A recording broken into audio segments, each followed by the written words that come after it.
बहुत कम है। हालेलुया। कितना प्यार करते हैं यीशु के साथ? इतना प्यार, इससे और भी ज्यादा करते हैं क्या? बताइए जाए। हालेलुया।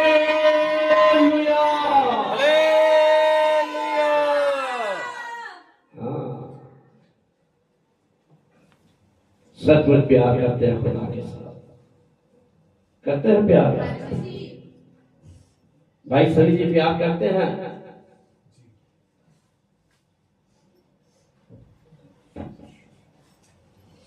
अगर प्यार करते हैं तो याद रखना, एक दिन हम खुदा के साथ अपने शहर को छोड़कर उसके शहर में जाएंगे।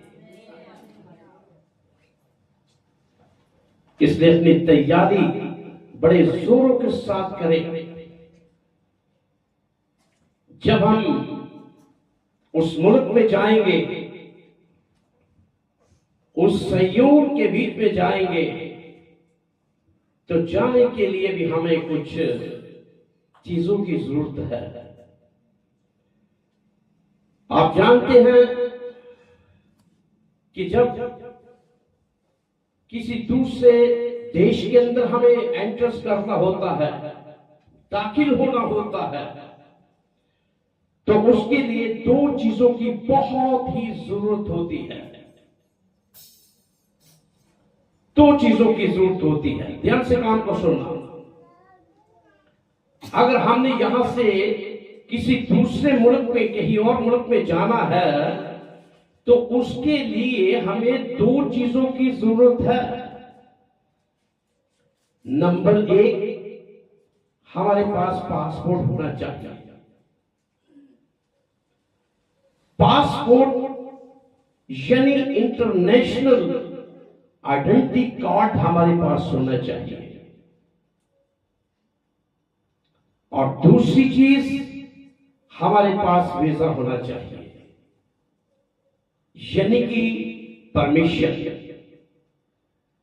अगर आपके पास ये दो चीजें नहीं हैं, याद रखना, आप कभी भी उस देश के अंदर प्रवेश नहीं कर सकते। आज का हमारा कलाम का थीम जो है बवंडर के ऊपर है। हम देखते हैं कि दुनिया के अंदर भी आज हम बहुत सारे मुल्कों के अंदर भी बारे में सुनते हैं कि बड़े जोर के साथ बवंडर जो आया, और उसके द्वारा बहुत सारे लोगों को नुकसान हो गया। पिछले गुजरा दिनों के बीच में हमारे जम्मू के अंदर भी, आरएसपुरा के अंदर भी एक बवंडर आया था और बहुत ही जबरदस्त था। इसके बाद एक और जगह थी अखनूर रोड के पर, उस घर के अंदर भी वहां पर जब आया तो बहुत सारे लोगों के जो छत के ऊपर कपड़े पड़े हुए थे, वो सब के सब उड़कर चले गए। ये बवंडर जब आता है तो कुछ ना कुछ अपना काम करता है।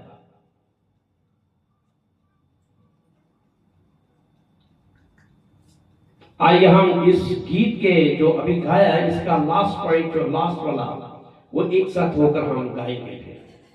आखिरी एक दिन छड़ जाना सब मिलके दुनिया दे शहरों हो, एक दिन छड़ जाना दुनिया दे शहरों हो, जदों असीं उड़ जाना यीशु नासरी दे शहरों। हाँ, जदों असीं उड़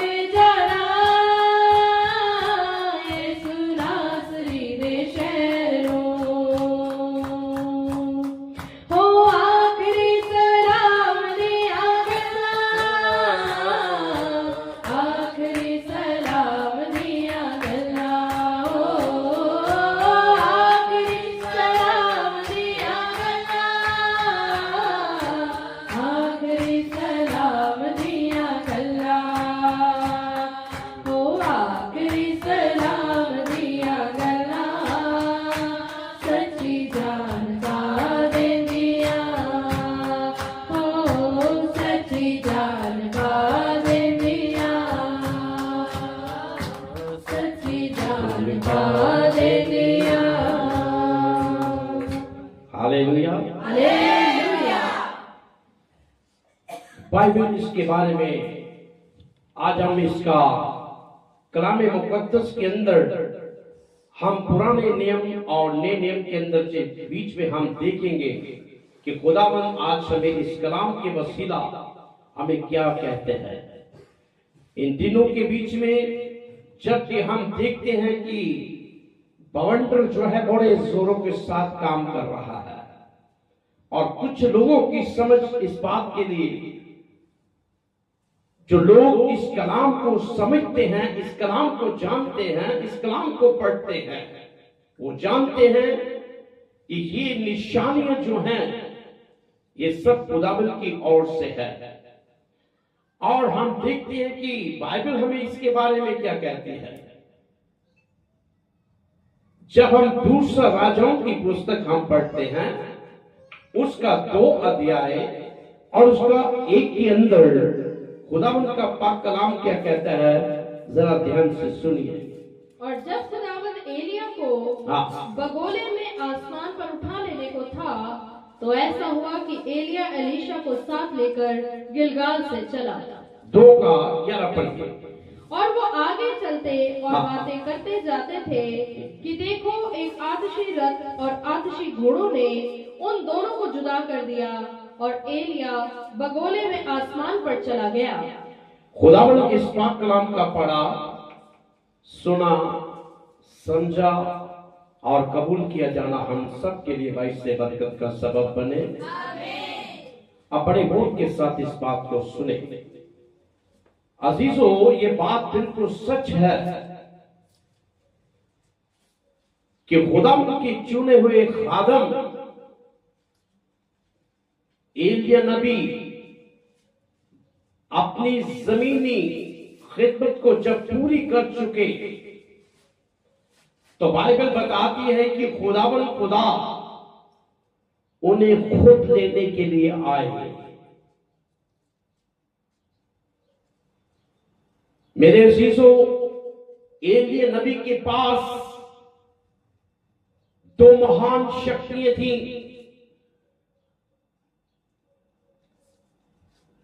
नंबर 1, उसके पास आग की ताकत थी और दूसरी, उसको बारिश, आसमान के बीच में से बारिश उतारने की भी एक शक्ति थी। आग की शक्ति के बारे में हम देखते हैं, अभी पढ़ने का समय नहीं, पहला राजाओं की पुस्तक उसका 18 अध्याय उसका 37 और 38 के अंदर लिखा हुआ है। और दूसरा उसकी जो बारिश का थी उसका पहला राजाएं और उसका 17 अध्याय उसका 1 के अंदर हमें मिलता है। और फिर इसका प्रकाशित वाक्य 11 अध्याय उसका 4 से 6 तक भी हमको इसका हवाला जो है हमको पढ़ने में हमको मिल जाता है। मेरे अजीजों, बाइबल ये बताती है कि जब एलिया नबी अपने उस शागिर्द के साथ, एलीशा के साथ जब वो चला जा रहा था, तो चलते चलते वो बातें कर रहे हैं और बातें करते करते जब एलीशा उनसे कुछ मांग रहा था, तो उसने कहा कि जब तुम मुझे ऊपर चलते हुए देखेगा तो जो कुछ तुम मुझसे मांगेगा तो वो तेरे लिए हो जाएगा। अजीजों, जब वक्त आया, जबरदस्त बवंडर आया और उस जगह के अंदर जैसे ही बवंडर आया और आते ही वहां पर बाइबल ये बताती है कि उस बवंडर के अंदर सबसे बड़ी बात जो है वो ये है, आप 11 से पढ़िए, 2:11 सुनिए ध्यान से।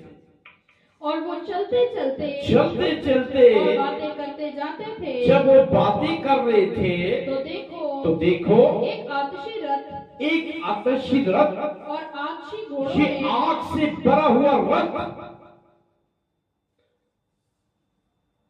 उस एक रथ के बीच में खुदावन खुद मौजूद था। बाइबल बताती है कि खुदावन खुद अपने खादम को लेने के लिए वहां पर आया। एलिया की मौत नहीं हुई, उसकी मृत्यु नहीं हुई, बल्कि वो जीवित ही, जिंदा ही आसमान पर उठा लिया गया। और उसको उठाने से पहले बाइबल ये बताती है कि खुदावन उस भवंडर के अंदर किसके ऊपर था? रथ के ऊपर, जो आग से भरा हुआ रथ था, उस रथ के बीच में खुदावन मौजूद था। और बाइबल ये भी बताती है कि घोड़े जो थे बहुत सारे उसके अंदर, और भी घोड़े थे, वो भी आग से भरे हुए थे। इसलिए खुदावन खुद अपने खादिम को, अपने चुने हुए को, अपने मंसूब को वो उस भंडार के अंदर लेने के लिए आया। बाइबल ये बताती है, जैसे कि मैंने आपको पहले बताया, कि दूसरे मुल्क के बीच में जाने के लिए दो चीजों की जरूरत पड़ती है। नंबर एक, पासपोर्ट। ये पासपोर्ट जो है, ये इंटरनेशनल आईडी कार्ड है, जो आपकी जान पहचान के लिए होता है।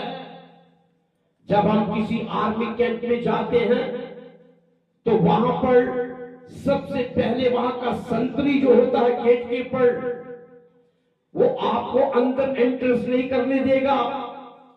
वो आपसे आईडी कार्ड मांगेगा, आधार कार्ड मांगेगा। लेकिन जब तक अगर आपके पास वो कार्ड नहीं है, आप उसके गेट के अंदर एंट्रेंस नहीं कर सकते। ध्यान से सुनना। इसी तरह खुदा की बादशाही के अंदर जाने के लिए हमारे पास भी अगर ये ऐसी चीजें नहीं पाई गई तो समझो हम कभी भी खुदा के बादशाह में एंटर नहीं कर सकते। क्योंकि एलिया खुदा का बंदा, खुदा का मंसूब, जिसको खुदा ने चुना हुआ था, उसने जमीन की खिदमत पर जितना भी उसने काम किया, उसका वक्त आ गया। खुदा ने समय मुकर किया, वक्त पर आ गया, और ठीक जब वक्त आया तो उस वक्त वो ठीक खुदा खुद उसको लेने के लिए आ गया, वो भी बवंडर के बीच में।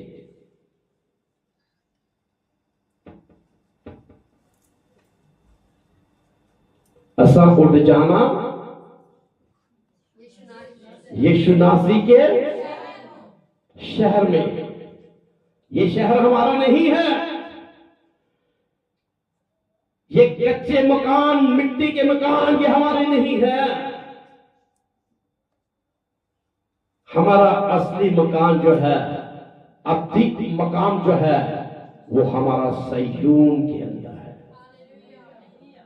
वहां पर भी हम ऐसे ही इबादत करेंगे, आराधना करेंगे, प्रस्तुत करेंगे, खुदा के नाम को ऊंचा करेंगे।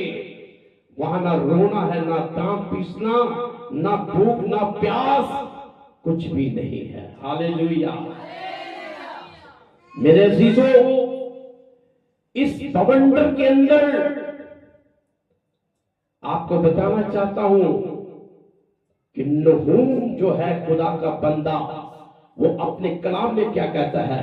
नहूम की किताब, चलिए इसके अंदर हम देखेंगे नहूम की किताब, और उसका एक अध्याय मेरे साथ निकालिए। एक अध्याय मीका के बाद है, और उसके 3 पढ़ी सुनिए। खुदावंद कहर करने में धीमा, खुदावन कहर करने में धीमा और कुदरत में बढ़कर है और शक्ति में जोरावर है। और मुजरिम को हरगिज बरी ना करेगा। वो मुजरिम को यानी दोषी को कभी भी निर्दोष नहीं छोड़ेगा। खुदावन की राह गिरदबाद और आंधी में है। हाँ, खुदावन जो है वो किस में है? बवंडर के अंदर और आंधी के बीच में। और बादल उसके आप जानते हैं खुदा इसके अंदर चलता है,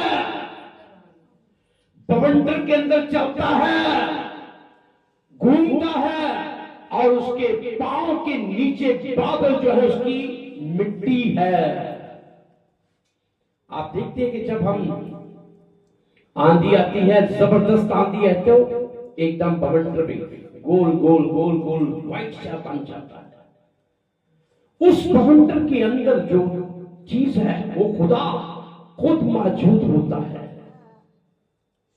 और बाइबल कहती है नहूम की किताब 1 अध्याय 3 के अंदर कि खुदा उसमें चलता है। और बादल उसके पांव की धूल है, मिट्टी है।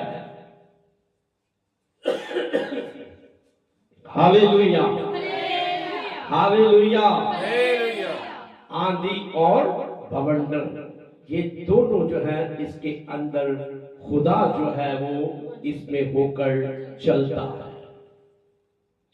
बाइबल ये बताती है अय्यूब की किताब 38 अध्याय और उसका 1 के अंदर हम देखते हैं कि खुदावन ने अपने बंदा अय्यूब को क्या जवाब दिया। चलिए हम देखेंगे 38 का 1 पढ़ी। तब खुदावन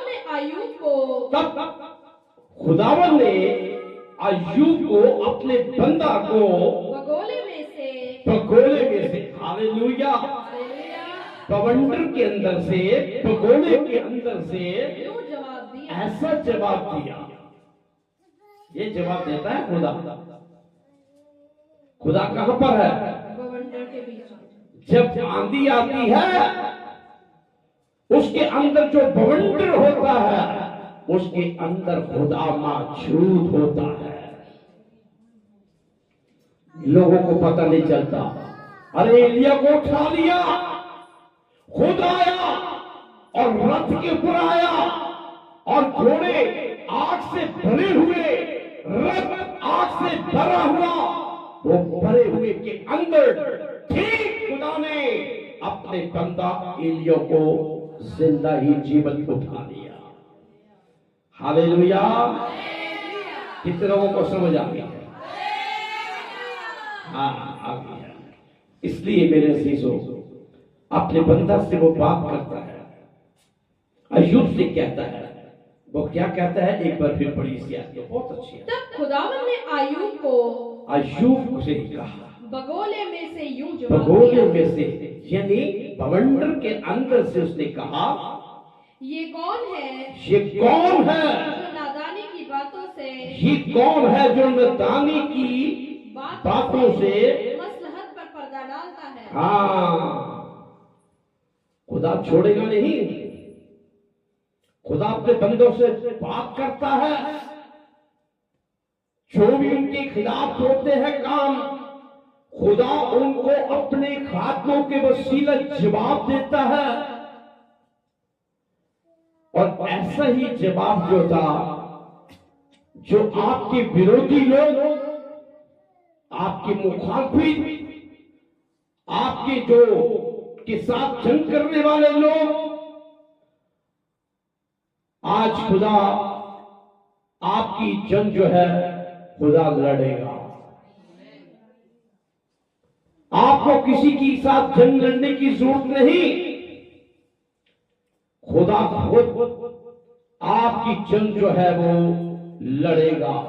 जब हम जकरिया नबी की किताब को पढ़ते हैं, उसका 9 अध्याय और उसका 13 और 14 के अंदर हम देखते हैं, तो वहां पर खुदा का बंदा जकरिया नबी क्या कहता है, चलिए हम देखेंगे। 9 का 13 और 14 पढ़िए।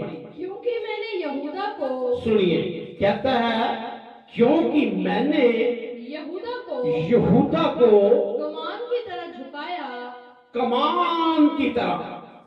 आपने देखा कमान, धनुष जिसको हम बोलते हैं, कमान की तरह झुकाया और इफ्राइम को तीर की तरह मैंने लगा दिया। और ऐसे ये देखिए दोनों खुदा के लोग हैं। खुदा किस तरह इंसान की जंग को लड़ता है, वो आपकी जंग को कैसे लड़ता है। आपका विरोधी चाहे कितना भी खतरनाक क्यों ना हो, कितना भी जोरावर क्यों ना हो, आपकी जंग जो है वो खुदावंद खुद लड़ता है। आपको लड़ने की जरूरत नहीं है, आपको परेशान होने की जरूरत नहीं, आपको चिंता करने की जरूरत नहीं। आपके विरोधी बहुत होंगे, लेकिन आपकी जंग आपका खुदा खुद लड़ने के लिए आपके पास आ जाएगा। और क्या करेगा वो? क्योंकि मैंने यहूदा को कमान की तरह झुकाया, कमान की तरह रखा और इफ्राइम को तीर की तरह लगाया। और सयून मैं तेरे फर्जंदों को यूनान के फर्जंदों के खिलाफ बरंगेजता करूंगा। क्या करूंगा? और तुझे पहलवान की तलवार की मानंद बना दूंगा। और खुदावंद उनके ऊपर दिखाई देगा। हालेलुया। खुदा कहां पर है? आंधी के बीच में। आपको डरने की जरूरत नहीं। बेशक आपको दिखाई नहीं दे रहा, आप देख नहीं रहे, लेकिन खुदा उस आंधी के बीच में है। जो भी आपके साथ जंग करने के लिए आए, लड़ाई करने के लिए आए, आपके साथ मुकाबला करने के लिए आए, आपका खुदा आपकी जंग ठीक लड़ता चला जाएगा, क्योंकि खुदा आंधी के बीच में है। बाइबल ये बताती है कि उसने यहूदा को क्या बना दिया? धनुष। और इफ्राइम को तीर बना दिया। वो ठीक अपने तीर को जब छोड़ेगा तो आपका दुश्मन का चीरो चीर कर देगा। आपको लड़ने की जरूरत नहीं है, आपको बोलने की जरूरत नहीं है, आपको कोई भी हथियार उठाने की जरूरत नहीं है, क्योंकि खुदावंद का कलाम कहता है 14 के बीच में कहता है और खुदावंद उनके ऊपर दिखाई देगा। खुदा कहां दिखाई देगा? ऊपर। और उसके तीर खुदा ऊपर दिखाई देगा और उसके तीर बिजली की तरह निकलेंगे। कैसे निकलेंगे? बिजली की तरह। हाँ। जैसे बिजली देखी आपने, ठीक उसी तरह उसके तीर जो है वहां से निकलते जाएंगे। हाँ, खुदा नरसिंगा फूकेगा और जुनूबी बगोलों के साथ ठीक उस बवंडर के बीच में खरोच करेगा। हालेलुया। खुदा लड़ेगा। कितने लोग विश्वास करते हैं खुदा हमारी जंग में? हाँ, आज के बाद कोई जंग नहीं करेगा। आपकी जंग कौन लड़ेगा? जकरिया की किताब 9 अध्याय उसका 13-14 के अंदर साफ लिखा है, खुदा आंधी के अंदर है, उस बवंडर के बीच में है, वो आपकी जंग लड़ेगा। आपको लड़ने की जरूरत नहीं है। उसने यहूदा को तैयार किया, इफ्राइम को तैयार किया। वो तीर छोड़ेगा कैसे? जैसे बिजली जाती है, ठीक इसी तरह जाएगा और आपके दुश्मन को सत्यानाश कर देगा। खुदा छोड़ता नहीं है। अगर आप खुदा के चुने हुए लोग हो, खुदा के बेटे बेटियों हो, जितने भी इस कलाम को सुन रहे हैं, लाइव देख रहे हैं, आज इस बात के लिए याद रखें कि आपकी जंग खुदा खुद लड़ेगा। अजीजों, जब हम यिर्मयाह नबी की किताब को देखते हैं, चलिए मेरे साथ निकालिए यिर्मयाह नबी की किताब और उसका 30 अध्याय और उसका 23 के अंदर जरा इस बात को भी जरा गौर कीजिए। देख खुदावंद के कहरे शदीद की आंधी चलती है। देखो खुदावन की जलजलाहट की आंधी चल रही है। ये तेज तूफान शरीरों के सिर पर टूट ये पड़ेगा। तेज तूफान जो है क्या करेगा?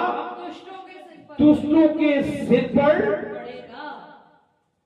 आपको लड़ाई करने की जरूरत है?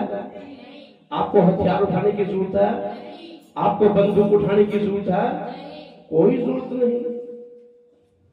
अरे खुदा आंधी के बीच में है, बवंडाव के बीच में है, वो खुद आपकी जंग को लड़ने के लिए आया हुआ है।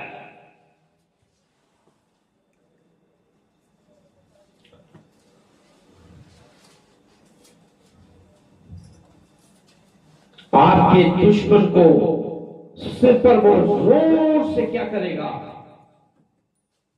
क्या करेगा? टूट पड़ेगा। आपको लड़ने की जरूरत नहीं है, क्योंकि खुदा का पाक कलाम जो है आज हमें यही सिखा रहा है। सीखेंगे, इस कलाम को सीखेंगे कि खुदावन खुद अपने खादम को किसके बीच में आया? बवंडर के बीच में। हालेलुया! उस बवंडर के अंदर खुदावन खुद मौजूद था।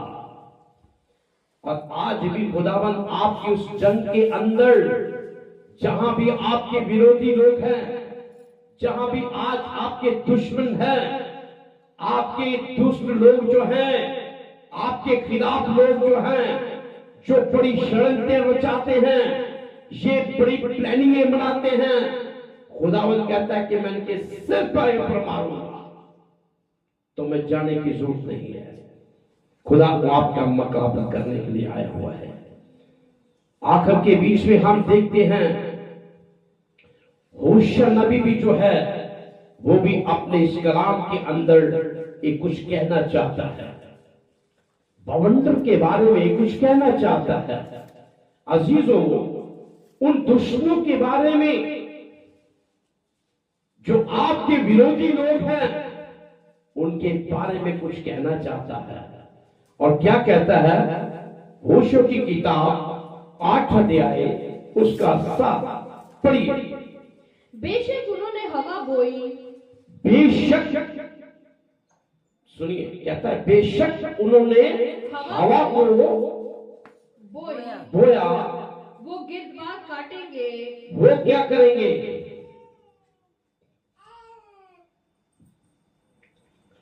उन्होंने क्या किया? आपको हवा को क्या किया? बोया है। लेकिन कलाम कहता है और वो बवंडर काटेंगे। हाँ, हिंदी में क्या लिखा है? वे वायु बोते हैं। हाँ, और वे बवंडर लवेंगे। हाँ, उनके लिए कुछ खेत रहेगा नहीं। कुछ भी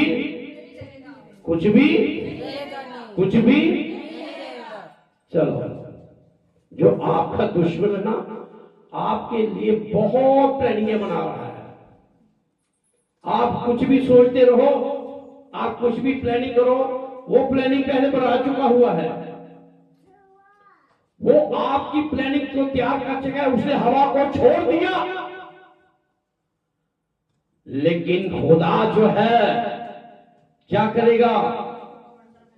वो उसको बवंडर के अंदर से जवाब देगा। आपको डरने की जरूरत नहीं। मैंने कहा आप चुप रहो, वो बवंडर के अंदर ही होकर उनको जवाब देगा। वो खेत तो क्या करेंगे? उनके लिए कुछ खेत रहेगा नहीं। कुछ खेत नहीं रहेंगे, ना उनकी उपज से कुछ आटा होगा, ना कुछ उनके पास आटा होगा। और यदि हो भी, अगर होगा भी, तो प्रदेश ही कोई और उसको चलो। कितने लोग हैं इस वक्त इस्लाम के साथ? 4-5। कितने लोग हैं इस वचन को सुन रहे ध्यान से? तो खुदा कहता है मैं तुम्हारे साथ हूं। बवंडर के अंदर से ही मैं होकर उन लोगों का नाश करूंगा। थोड़े बुरे काम, लेकिन नतीजा बड़ा। बुरे काम कितने होंगे? थोड़े, लेकिन नतीजा कैसा होगा? बड़ा होगा। जब आप खुदा के ऊपर ये सारी बातें छोड़ देंगे, वो खुद बवंडर के अंदर से आकर ठीक आपके दुश्मनों के अंदर, चाहे वो खेत लगाए, कुछ भी करे, उनके सब आटे तक खत्म कर देगा और आपको सरफराज और सरबुलंद करेगा।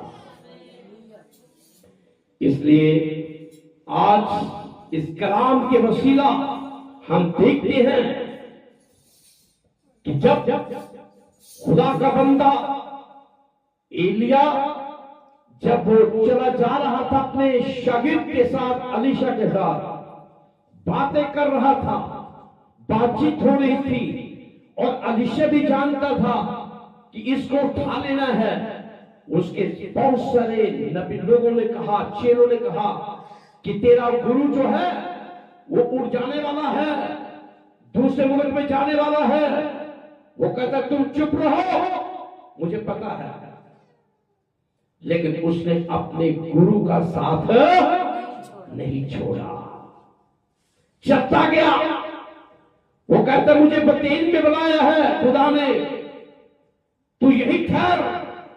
कहते तेरी और खुदा की कसम, मैं तुझे नहीं, मैं तेरा साथ नहीं छोड़ूंगा। कहता खुदा ने मुझे यदियों में बुलाया है, तो यही रोक मैं सुन कर आता हूं। कहता नहीं, तेरी और खुदा की कसम, तुझे नहीं मैं छोड़ूंगा। चलता गया, चलता गया, चलता गया। लेकिन जाते जाते उसने एक बात कही कि अगर तू मुझे ऊपर जाते हुए देख लेगा, तो जो तुझे दुगना हिस्सा, दुगना डबल पोर्शन मिलना, यह बहुत बड़ी बात है। जब वो जा रहा था तो बाइबल कहती है, दूसरा राजों की पुस्तक 2 अध्याय उसका 11 पढ़िए। और वो आगे चलते चलते चलते और बातें करते जाते थे, चलते चलते बातें कर रहे थे कि देखो एक आतिशी रथ और आतिशी घोड़ों ने उन दोनों को जुदा कर दिया, अलग कर दिया। हालेलुया। हालेलुया। जैसे ही वहां पर जबरदस्त, जैसे ही बवंडर काम कर रहा था, आंधी और बवंडर काम कर रहे थे, ठीक उसी के अंदर से खुदावंद ने अपने उस मुकद्दस को उठा लिया।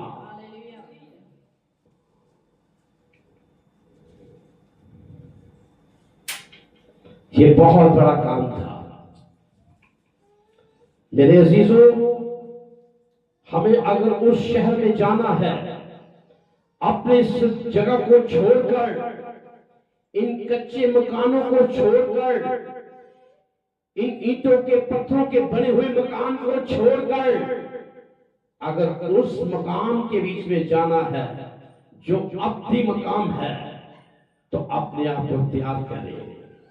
जैसे एलिया ने अपनी जमीनी खिदमत को बड़ी वफादारी के साथ काम किया, ईमानदारी के साथ काम किया, खुदा का डर रखकर काम किया और खुदा के बीच में चलता रहा।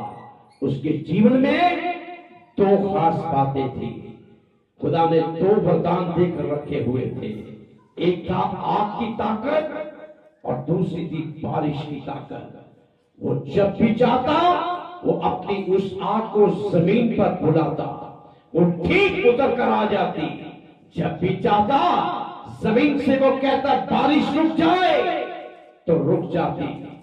जब कहता उतर आए, तो वो उतर आती। ये 2 पावरें, 2 ताकतें इंसान को खुदा ने उसको दे रखी थी, उसकी खिदमत खत्म हो गई, उसकी सेवा पूरी हो गई।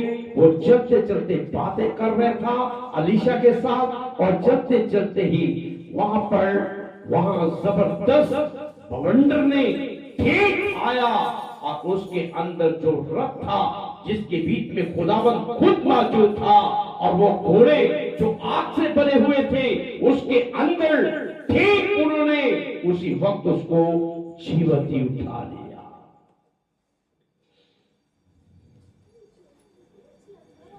आज हम इस बात को अच्छी तरह से याद रखें। मैं नहीं जानता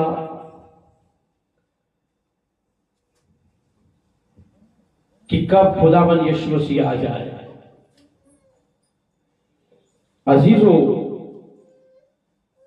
कितने मुबारक लोग होंगे वो कि जो लोग उस वक्त जीवित होंगे और जीवित ही उठा लिए जाएंगे। जब बादल पर आएगा तो अपने मुकद्दस लोगों को वो अपने साथ ले जाएगा। इसलिए अपने आप को तैयार करें, अपने आप को बेदार करें।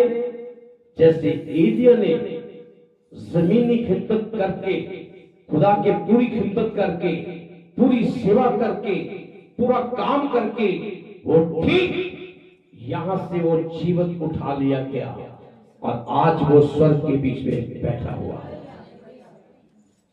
हनोक जो कि खुदावंद के साथ चलता था, उसने खुदा को खुश किया, खुदा को खुश किया, और चलते चलते वो भी खुदा के साथ भवंडर के बीच में वो भी चला गया। खुदा ने उसको भी जीवित उठा लिया। फिर खुदावंद यीशु मसीह हमारा मुंशी, हमारा निजात दहिंदा, हमारा रब्बुल खुदावंद जब वो अपने शागिर्दों के साथ उस ज़ैतून पहाड़ के पर था, उसने आखिरी बातें उनके साथ की। और बाइबल बताती है कि एक बादल आया, एकदम उसको उठाकर ले गया। वो बादल के बीच में ही चला गया और जाकर अपने बाप के दाहिनी ओर जाकर ठीक वहां पर विराजमान हो गया। खुदावंद आज चाहता है हम भी इसी तरह खुदा की खिदमत के अंदर, खुदा की सेवा के बीच में होकर चले। जैसे खुदा ने एलिय्याह को बवंडर के अंदर से उठा लिया, उठाकर वो अपने पास ले गया, हमें भी खुदा अपने उस जगहों के बीच में ले जाए।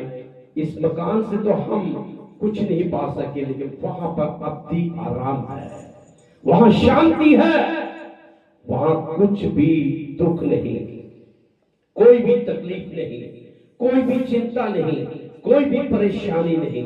मेरे अजीजों, आइए अपने आप को तैयार करें, आइए अपने आप को तैयार करें और दुआ करें कि खुदावंद मुझे तैयार कर, जैसे एलिय्याह को, हनोक को, और खुदावंद तूने प्रभु यीशु मसीह को आसमान पर ले गए, जीवन ही चलेंगे, इसी तरह हमें भी अपने साथ ले चल, ताकि हम भी अपने मकान के बीच में रहकर हमेशा की जिंदगी वहां व्यतीत कर सके।